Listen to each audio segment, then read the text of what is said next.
Assalamualaikum warahmatullahi wabarakatuh.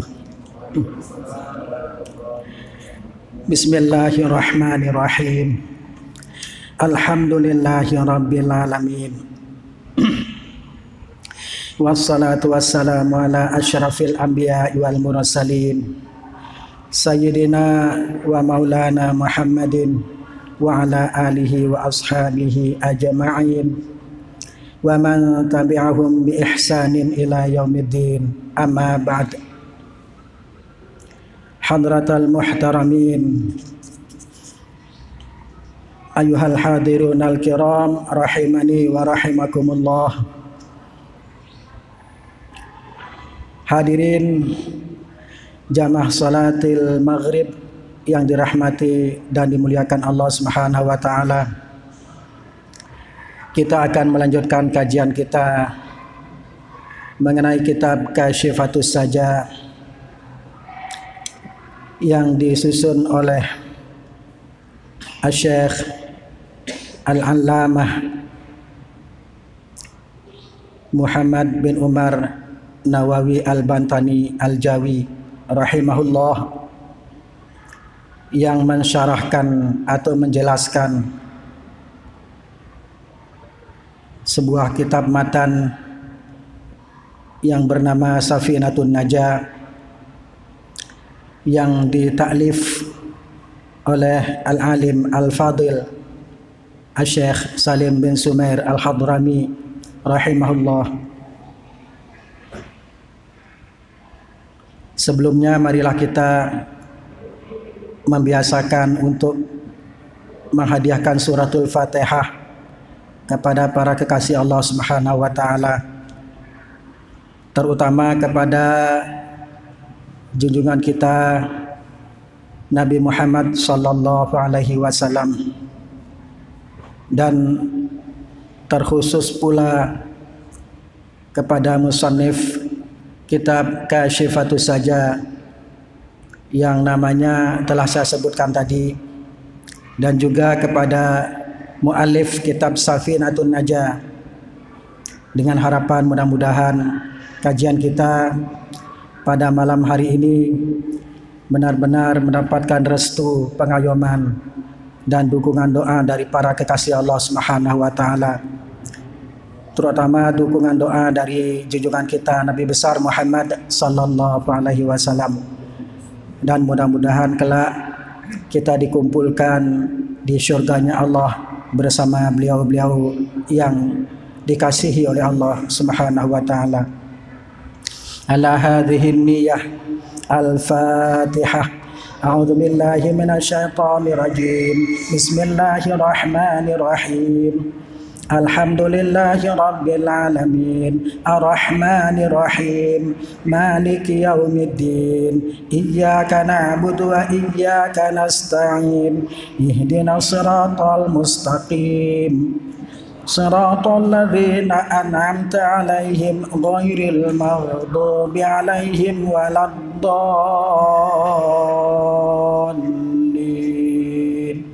Amin. Pada pertemuan yang minggu lalu kita telah membahas salawat atas para sahabat Nabi Muhammad sallallahu alaihi wasallam, dan telah kita sama-sama ketahui penjelasan tentang siapa yang termasuk atau yang dikategorikan dengan sahabat Nabi Muhammad sallallahu alaihi wasallam. Perlu kiranya saya ulangi sedikit tentang itu. Bismillahirrahmanirrahim wa sahbihi, dan semoga selawat ma'asalam senantiasa tercurahkan juga kepada sahabat-sahabatnya, sahabat-sahabat Nabi Muhammad sallallahu alaihi wasallam. Wa huwa, dan adapun yang dimaksud dengan sahabat, man ijtama'a mu'minan bin nabiyyi sallallahu alaihi wasallam ba'da risalati walau qabla al-amri bid-da'wati fi hali hayatihi ijtima'an muta'arifan. adalah orang yang berkumpul sembari atau seraya beriman dengan Nabi Muhammad sallallahu alaihi wasallam setelah beliau dilantik menjadi rasul, walau qabla al-amri bid-da'wati, walaupun belum ada perintah untuk berdakwah, fi hali hayatihi, pada saat hidupnya beliau sallallahu alaihi wasallam. Ijtima'an muta'arifan, di sini dijelaskan ijtima'an muta'arifan, berkumpul yang saling mengenal. Artinya seseorang mengenal kepada diri Nabi Muhammad sallallahu alaihi wasallam dan Nabi Muhammad juga mengenal seseorang tersebut. Bi ayyakuna fil ardi, tapi berkumpul yang saling kenal mengenal ini tempatnya ketika Nabi Muhammad masih ada di muka bumi ini. Karena Rasulullah mengalami yang namanya Isra wal Mi'raj. Ketika Rasulullah Mi'raj, naik ke langit pertama, kedua, ketiga, keempat, kelima, keenam, ketujuh, bahkan sampai ke Sidratul Muntaha. Di langit pertama beliau bertemu dengan beberapa malaikat. Juga beliau bertemu dengan Bapak Abul Bashar, bapaknya para manusia, yaitu Nabi Adam alaihi salam. Tetapi pertemuan itu bukan terjadinya fil ardi, bukan di bumi. Maka malaikat yang bertemu dengan Nabi Muhammad sallallahu alaihi wasallam di langit tidak termasuk atau tidak masuk dalam kategori sahabat.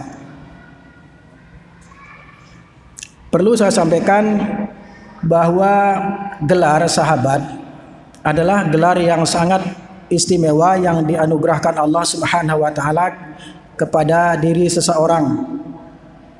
Karena Syekh Abdul Qadir Al-Jilani pernah menjelaskan ketika beliau ditanya oleh putranya yang bernama Syekh Abdul Wahab.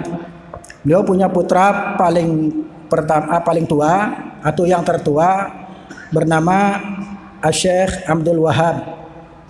Syekh Abdul Wahab ini kagum dengan ketenaran abahnya. Semua ulama-ulama besar di kala itu mengagumi kealiman, kezuhudan, kewaraan, kemudian mengagumi beliau sebagai seorang sultanul aulia yang diangkat oleh Allah Subhanahu wa taala sebagai pemimpin para wali di seluruh dunia ini. Maka wajarlah sebagai seorang manusia biasa seperti Syekh Abdul Wahab ini kagum dengan abahnya.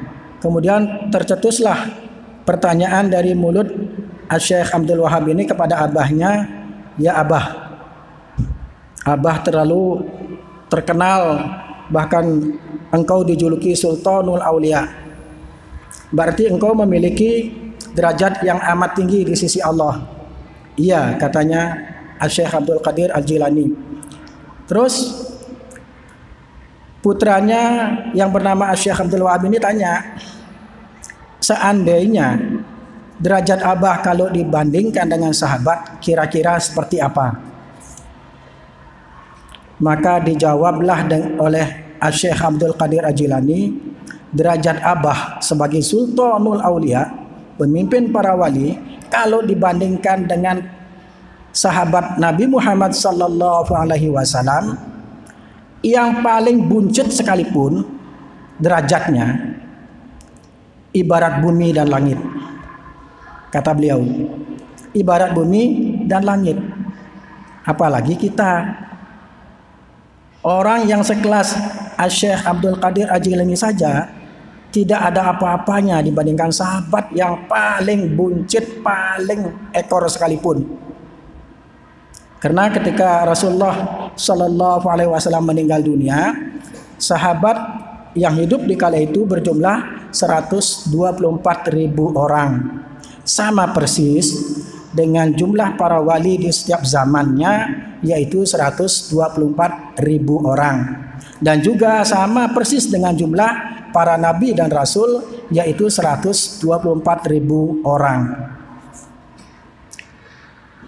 Konon menurut riwayat, sahabat Nabi yang paling terakhir atau paling bawah, paling rendah derajatnya bernama Sayyid Jabir radhiyallahu an. Sayyid Jabir radhiyallahu an termasuk ranking 124.000.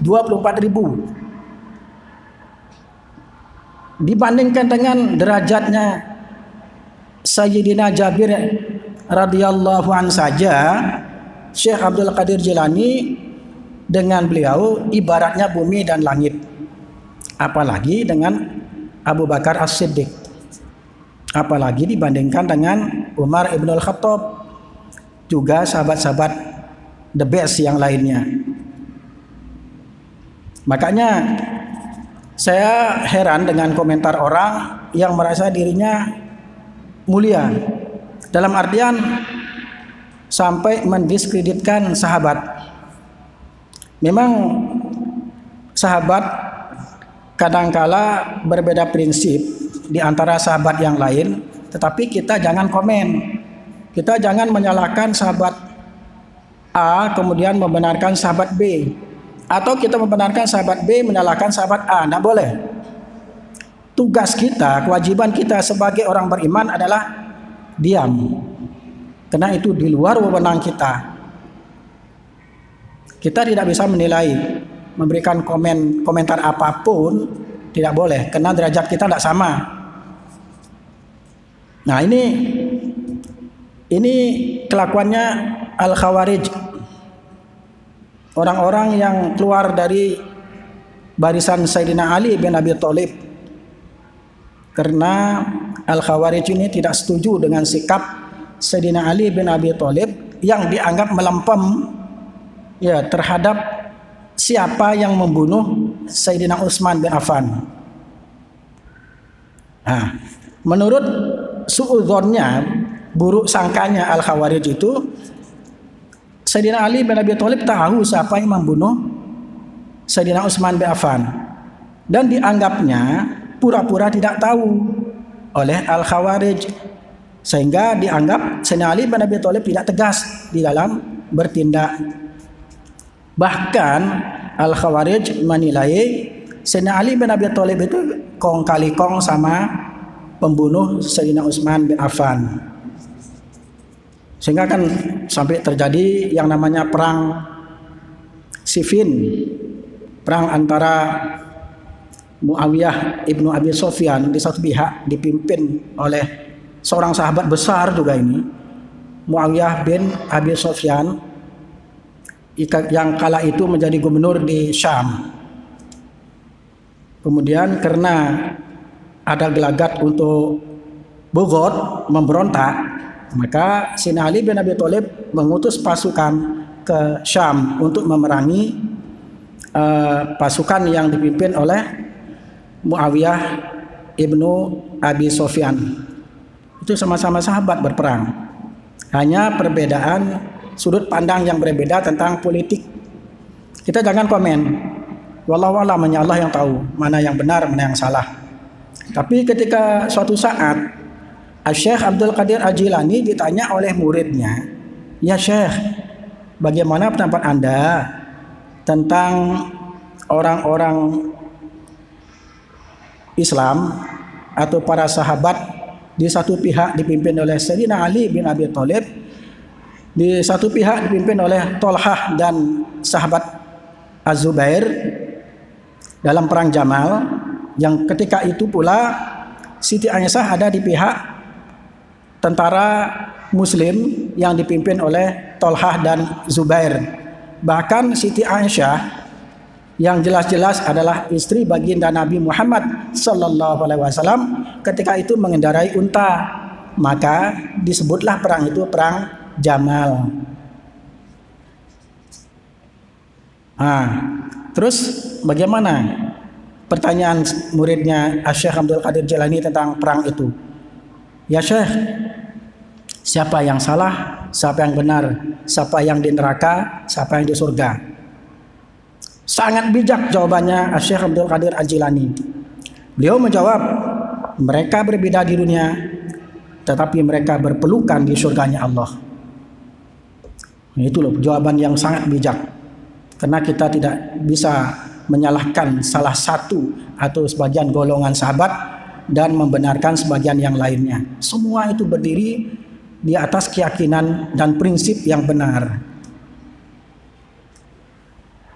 Itulah posisi sahabat indallah kalau dibandingkan dengan manusia biasa, bahkan dibandingkan dengan derajatnya seorang sultanul aulia, pemimpin para wali yang bernama yang sangat masyhur adalah Syekh Abdul Qadir Al-Jilani. Beliau menjawab, derajatku dengan para sahabat ibarat bumi dan langit.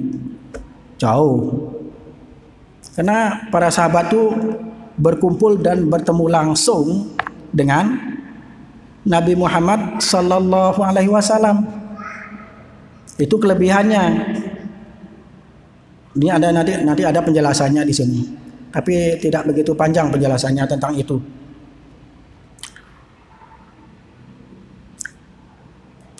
Walau fi zulmatin, walaupun dalam kegelapan. Mungkin seseorang tidak mengenal fisiknya.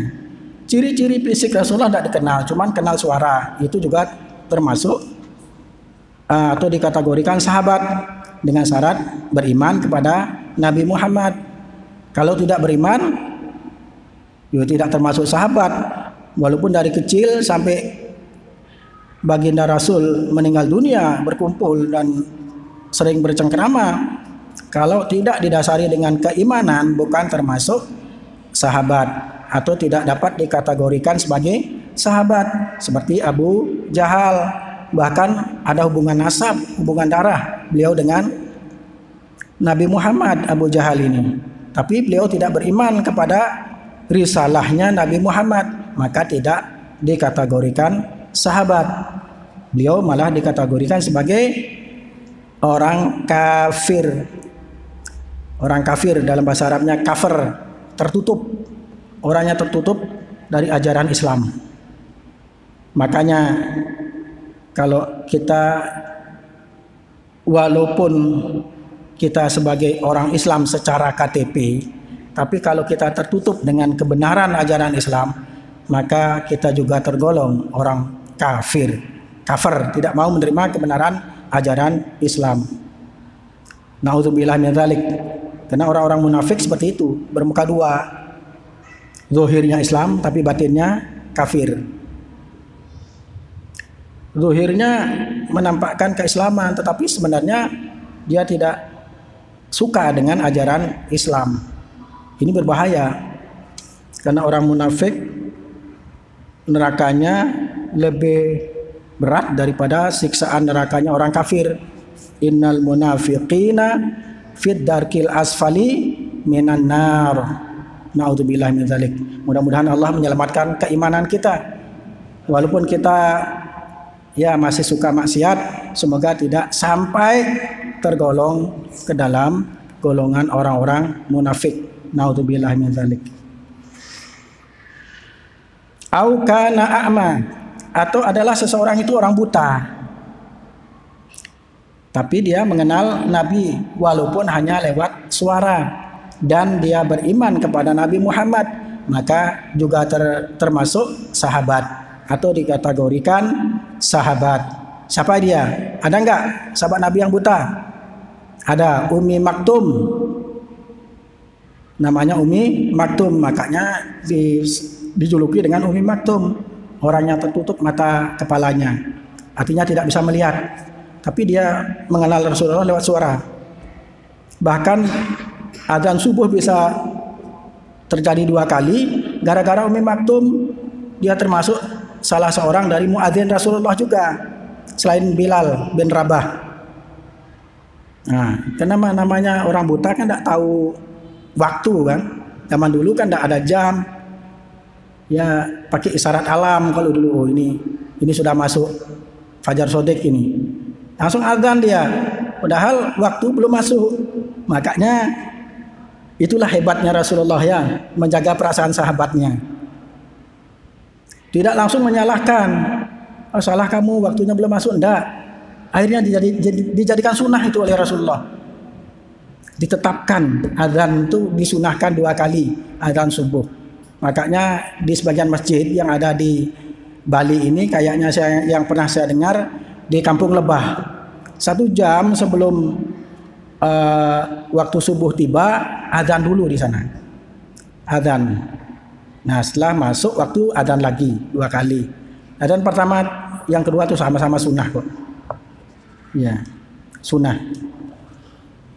Nah itulah penghargaan dan jiwa yang halus, yang baik dari Rasulullah itu menjaga perasaan sahabatnya. Saya disalahkan, masa Rasul nggak tahu saya buta? Biar nggak gitu loh. Hebat Rasulullah tuh menjaga perasaan sahabatnya. Karena memang Rasulullah adalah manusia hebat, memang manusia istimewa yang dipilih oleh Allah Subhanahu Wa Taala.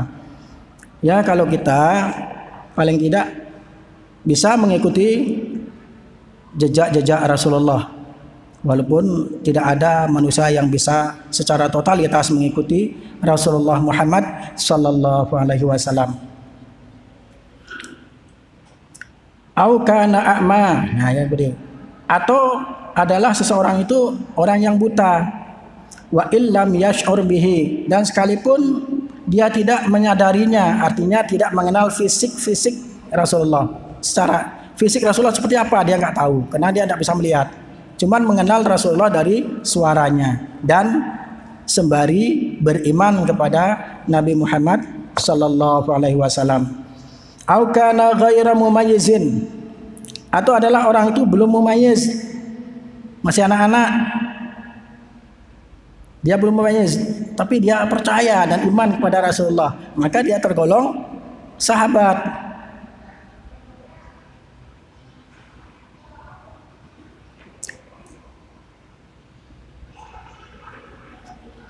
Aulam yajtami bihi, atau orang itu tidak berkumpul dengan Rasulullah, tidak pernah berkumpul. Lakin ra'an nabiyya aw ra'ahun nabiyyu, akan tetapi dia pernah melihat Nabi dan Nabi pun pernah melihat dia.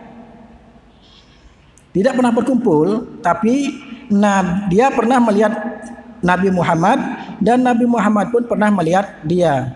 Atau Nabi Muhammad pernah melihat dia dan dia termasuk orang yang beriman kepada Nabi Muhammad, beriman kepada risalah yang dibawa oleh Nabi Muhammad sallallahu alaihi wasallam.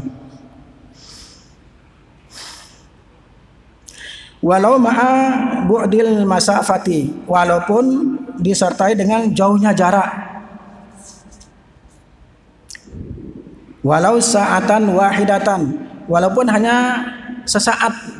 Jadi bertemunya melihat Nabi Muhammad atau berkumpul dengan Muhammad walau sa'atan wahidatan, walaupun hanya sesaat atau sebentar. Bi khilafit tabi'i ma'as sahabiyyi, berbeda dengan tabi', artinya pengikut sahabat, ma'as sahabati, beserta sahabat. Fala tathbutut tabi'iyatu, maka tidak bisa ditetapkan seseorang disebut tabi' atau pengikut sahabat illa bitulil ijtima'i ma'ahu, illa kecuali bitulil ijtima'i ma'ahu urfan, kecuali dengan lamanya berkumpul bersama sahabat urfan, secara umum, secara adat. Jadi syaratnya seseorang bisa disebut dengan tabi' atau tabi'in, pengikut dari sahabat atau murid dari sahabat, adalah dengan lamanya berkumpul. Alal as-sahih, menurut pendapat yang paling sahih. Inda ahli usul, menurut ulama ahli usul, wal fuqaha'i aydon, dan juga menurut pendapat ahli fikih. Wala yakfi mujarradul liqa, dan tidak cukup Dan tidak cukup sekedar bertemu saja. Misalnya ada si A bertemu dengan sahabat, hanya sekedar bertemu tanpa ada apa-apa, tidak cukup. Wala yakfi mujarradul liqa'i, dan tidak cukup seseorang bisa disebut tabi atau tabi'in kalau hanya sekedar bertemu dengan sahabat. Bi khilafi liqa'is sahabi ma'an nabiyyi. Inilah perbedaannya bertemunya sahabat dengan Nabi. Nah, kalau seorang sahabat walaupun hanya sesaat saja bertemu dengan Nabi, tetapi dibarengi dengan iman kepada risalah yang dibawa oleh Nabi Muhammad sallallahu alaihi wasallam, maka dia termasuk atau dikategorikan sahabat. Li'annal ijtima'a bihi, karena sesungguhnya berkumpulnya dengan Nabi yu'athiru minan nuril qalbiyyi, memberikan pengaruh minan nuril qalbiyyi, berupa nur hati atau cahaya hati, adhafa ma yu'athiruhul ijma'at tawilu bis sahabi.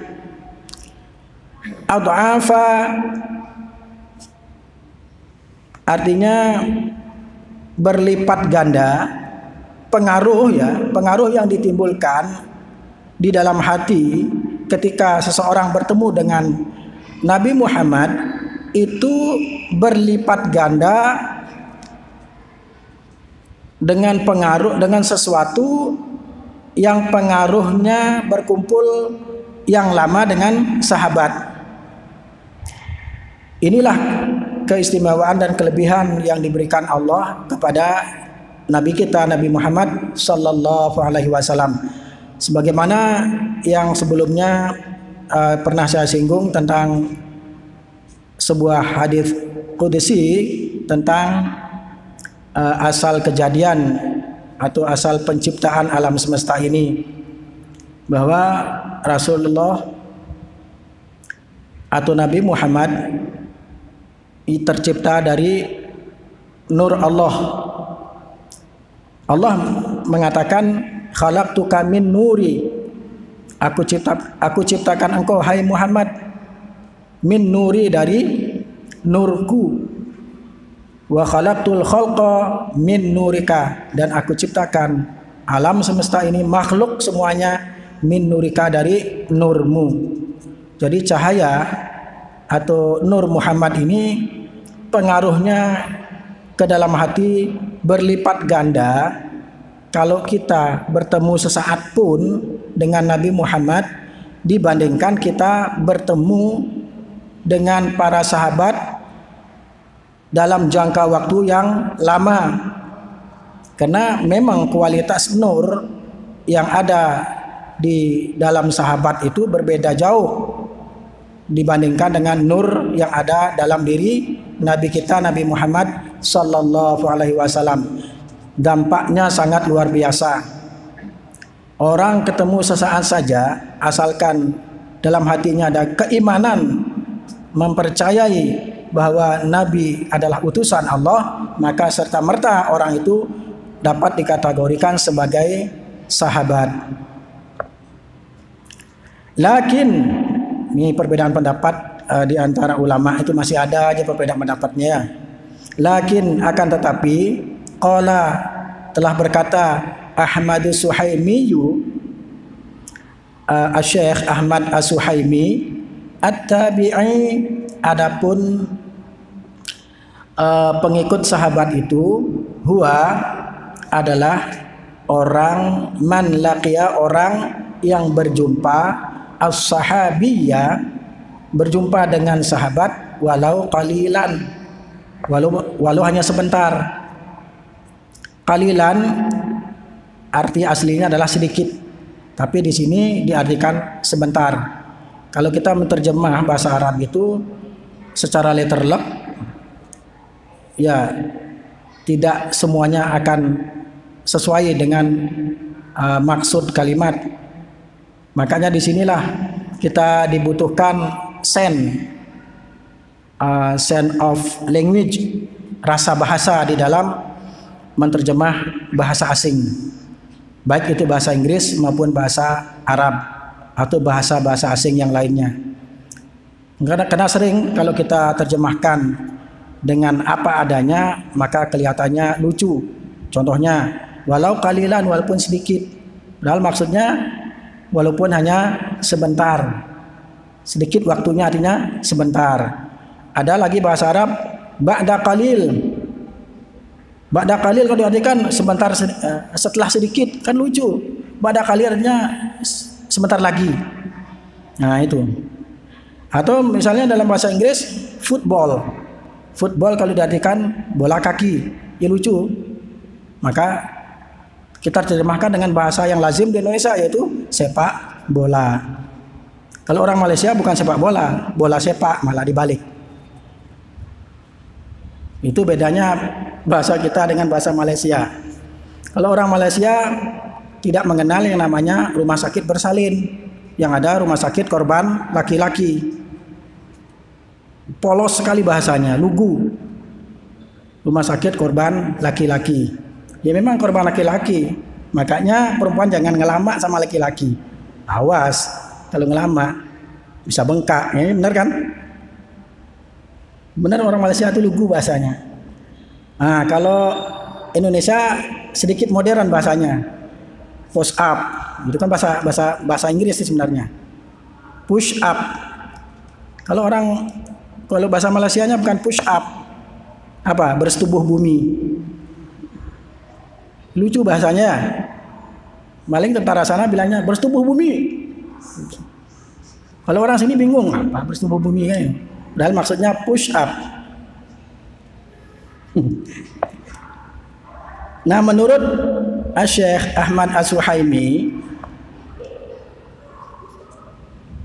pengikut sahabat itu atau at-tabi'i atau yang umum kita sebut dengan tabi'in adalah orang yang berjumpa dengan sahabat walau qalilan, walaupun hanya sebentar. Wa illam yasma' minhu, bahkan begitu beliau mengatakan, wa illam yasma' minhu, dan sekalipun tidak pernah mendengarkan apa-apa dari sahabat, tidak pernah mendengarkan tausiah, mau'izah atau nasihat apapun dari sahabat, asalkan bertemu kemudian saling kenal sudah cukup, walaupun hanya sebentar. Summa'lam, kemudian ketahuilah olehmu, annal khulafa al-arba'ata, sesungguhnya khalifah yang 4, fil fadli, dari segi keutamaan, ala hasabi tartibihim fil khilafati, menurut tertib urutan mereka di dalam kekhalifahan,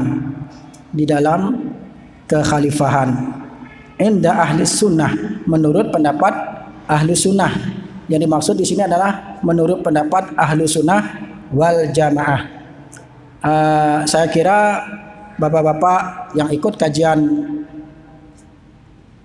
Al-Ustadz Dr. Andus Mustafa Al-Amin, insyaallah tahu siapa sebenarnya yang dimaksud dengan golongan ahlu sunnah wal jamaah. Kalau nggak salah beliau kajiannya adalah tentang ahlu sunnah wal jamaah. Nah, kalau menurut Al-Imam Al-Hafidh Az-Zabidi, yang dimaksud dengan golongan ahlu sunnah wal jamaah, idza utliqa ahlu sunnah wal jamaah fal muradu bihim al-asyairatu wal maturidiyah.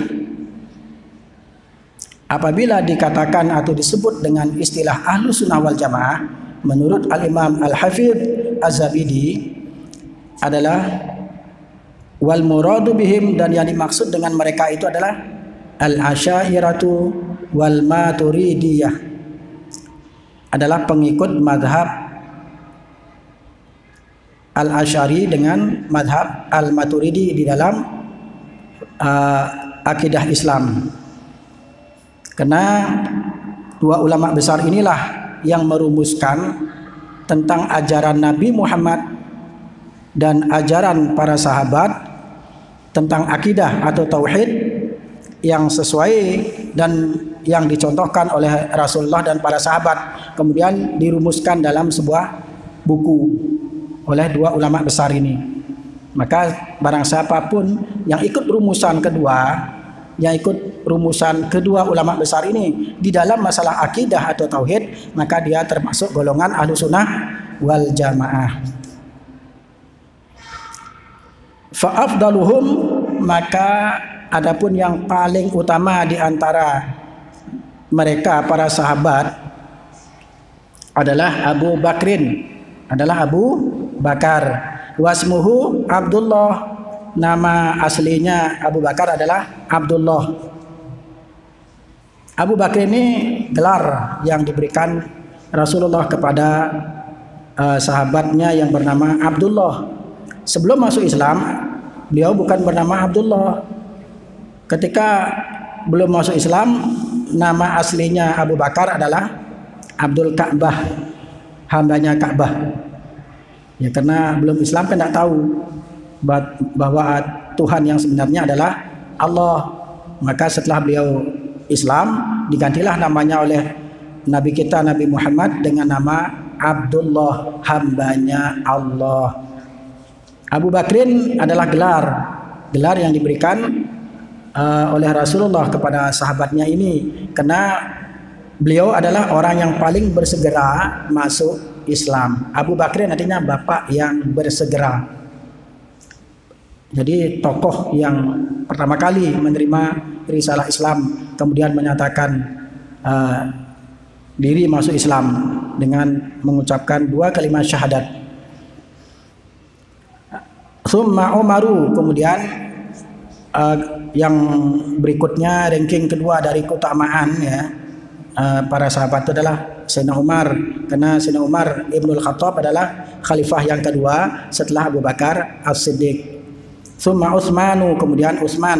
Tsumma Aliun, dan yang keempat adalah Sayyidina Ali radhiyallahu anhum, semoga Allah meridhai mereka semua. Wa yadullu lidzalika hadits Ibnu Umar wallahu a'lam bissawab, karena waktunya sudah cukup. Terpaksa saya akhiri. Mudah-mudahan walaupun sedikit yang kita bahas tetap ada manfaatnya. Mudah-mudahan bermanfaat fid din wa dunya wal akhirah. Subhanakallahumma wa bihamdika asyhadu an la ilaha illa anta astaghfiruka wa atubu ilaik. Subhanakallahumma wa bihamdika asyhadu an la ilaha illa anta astaghfiruka wa atubu ilaik. Subhanakallahumma wa bihamdika asyhadu an la ilaha illa anta astaghfiruka wa atubu ilaik. Akhirul kalam wal afu minkum. Wassalamualaikum warahmatullahi wabarakatuh. قد كفاني علم ربي من سؤالي واختياري فدعائي وابتهالي شاهد لي بافتقاري.